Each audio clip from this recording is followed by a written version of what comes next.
Hi friends, દાદીની રસોઈમાં આપનું સ્વાગત છે। આજે હું તમને બતાવીશ કે ડુંગળી બટેકાની સબ્જી કઈ રીતે થાય છે। કેમ કે ચોમાસાની સિઝનમાં આપણને કોઈ શાક ભાવતું બી નથી। આજે ડુંગળી બટાકાની સબ્જી બહુ સરસ રીતે હું તમને બનાવીને બતાવીશ, તો તમને બહુ પસંદ આવશે ફ્રેન્ડ્સ। જો તમને પસંદ આવે તો તમે લાઈક કરજો, સબસ્ક્રાઈબ કરજો। Thank you friend. એમ તો તમારી કોમેન્ટ ઘણી આવી છે, મને ગમી છે બહુ।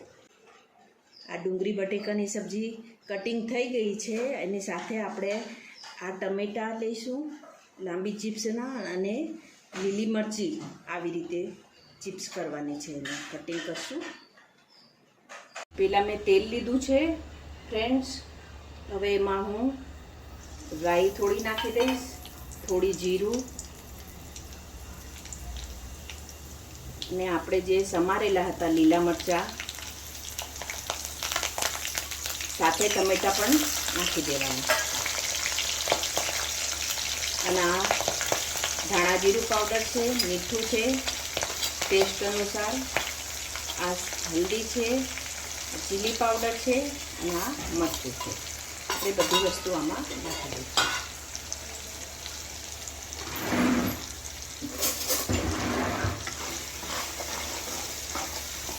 આનો ટેસ્ટ ડુંગળી બટેકાનો બહુ મસ્ત આવે છે, આ રીતે બનાવવામાં આવે।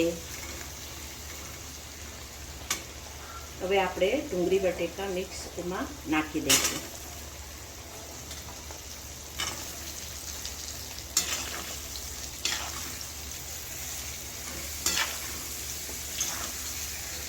ફ્રેન્ડ્સ, ડુંગળી બટેકાની સબ્જી તૈયાર થઈ ગઈ છે, બહુ સરસ બની છે। તમે બી ટેસ્ટ કરીને તમે બી ઘરે આ રીતે બનાવજો, બહુ ફાઇન બને છે। મારી ચેનલને લાઈક કરજો, સબસ્ક્રાઈબ કરજો। Thank you.